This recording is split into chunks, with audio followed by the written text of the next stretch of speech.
Hi there, I'm Stefan, welcome to Of Dice and Nippon. This is the first installment in a series of board games overview and other tabletop related content in this channel. If you'd like to see playthroughs, full how to play explanations, and more videos like this, please consider subscribing and hitting the bell. Today I'm going to be talking about Iwari, published by Thunder Griffin Games, designed by Max Chen, and illustrated by Machi Mizaki. Iwari plays in about 45 minutes and is an area control game where 2 to 5 players will be taking turns playing cards to spread their tribes and gain majority in different regions of the map. A turn in Iwari comes down to the 3-2-1 golden rule. That means a player may discard up to 3 cards to place up to 2 pieces in one territory. There are 5 colors of biomes in the game: forest, tundra, glacier, and desert. To play a piece on a specific territory, players discard a card of the corresponding biome from the hand. As long as that's not the first piece in the territory, you can play a second piece by discarding another corresponding card. Players can also discard matching pairs of cards to use it as a different biome. Tents can only go in the small circles, and outside those spaces in a territory occupied, no more tents can be placed there. Totems, on the other hand, go on the large circles and are limited by the number of tents of the player who have the majority in that territory. And yes, you have to slam the first one. It's in the rulebook somewhere. At the end of the turn, players replenish their hands up to 3 cards. Each card can come from the display or the top of the deck. The display is filled back to 4 cards only after the finishing drawing. When the draw deck is empty for the first time, players proceed to score tent majorities. In each region, the player with the most tents score points equal to the number of tents in their region. The player with the second most tents score points equal to the number of tents of the player with majority. The third player will score points equal to the number of tents from the second place majority, and so on. Tied players will simply share the same position on the ranking without affecting the scoring below them. After that, the discard pile gets shuffled and gameplay proceeds as normal. At the end of the round, which the draw pile is empty a second time, game proceeds to the final scoring. Tents is scored the same way as before. In addition, 4 or more continuously connect tents of the same tribe forms a settlement and worth 1 point for each tent in it. The total scoring is slightly different. There are a number of connections between territories. For each territory, check who has the majority of tents in both connected territories combined.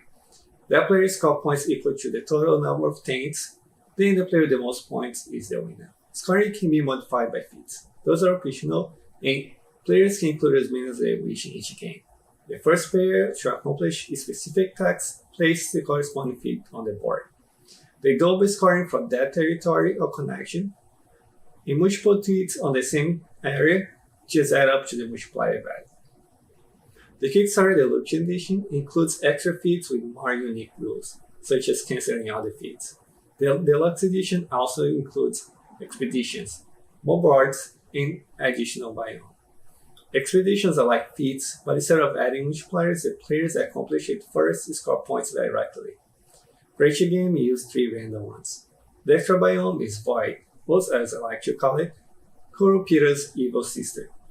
It's also used for the solo mode, as they automate the opponent controlled by the void cards and cards left in your hand at the end of your turn.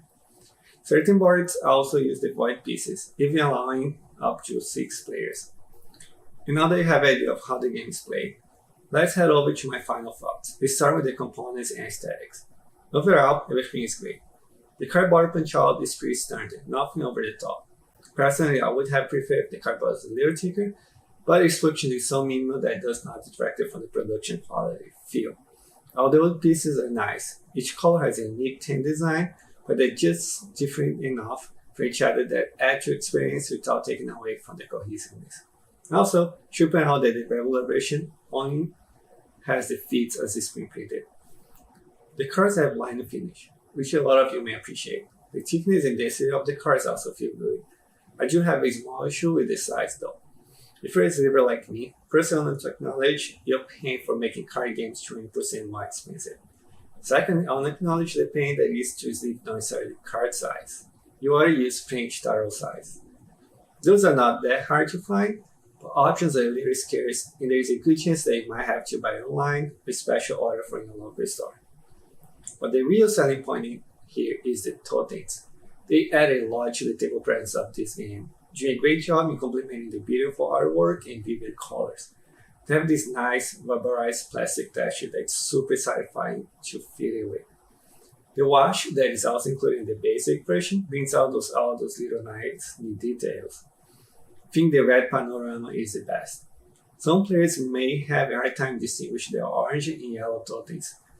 The colors are very close and it can be somewhat indistinguishable in low light. However, the shapes are very different and I think this will not be an issue at all for most gamers.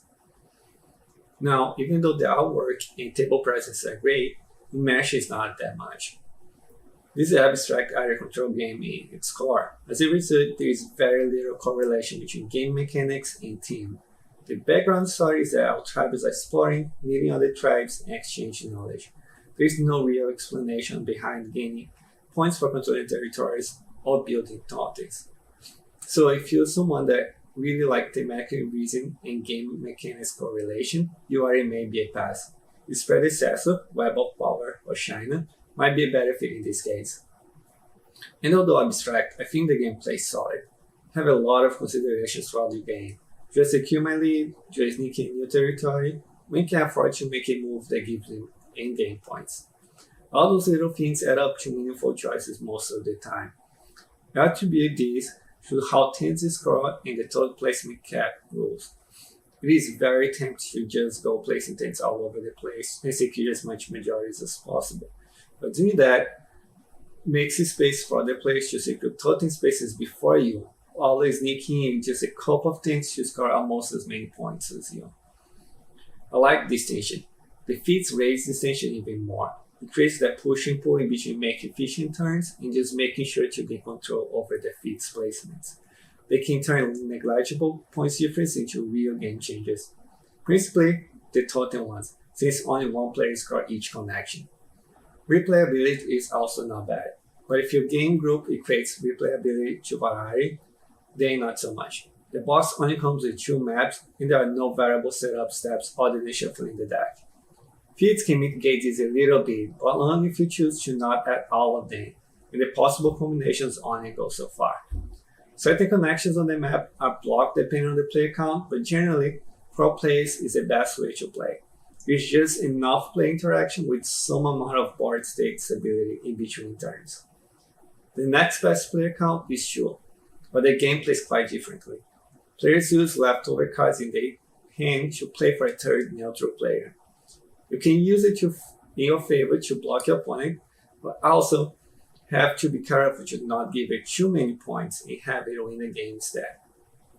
The deluxe version of VOR is Kickstarter exclusive. This comes with 3 extra maps, new cards, extra biome, and extra player pieces set. With that, you can play solo, co-op, and 6 players. There is a double the normal version player counts or modes, and a high increase in variety. I recommend getting a second-hand deluxe version or waiting for a feature Thunder Griffin Kickstarter to get it as an add-on if available. The solo mode feels somewhat similar to a 2-player game, but since the Void Tribe will place pieces on the most beneficial place for it, the game becomes much more about which cards you do not use as well. I like the new boards. The ones that use Void cards are quite unique and bring interesting gameplay considerations. The journeys are also a nice touch, but if you combine it with the special maps or feats, it distracts from the main game a little more than I would like. But the thing is, if you're not a completionist, solo gamer, who needs lots of variety, the normal version should be very much a complete game on its own. All of my thoughts up to this point were solidly based on what is available from the regular version. If you'd like to know more about UI, I'll leave a link in the description for its BGG page. If you'd like to buy it, please consider getting it from your friendly local game store. They can use all the help they need during those times. If you like this video, please consider giving it a thumbs up and comment what kind of games or types of videos you'd like to see from me next time. Until then, see you later and have a week full of dicing people.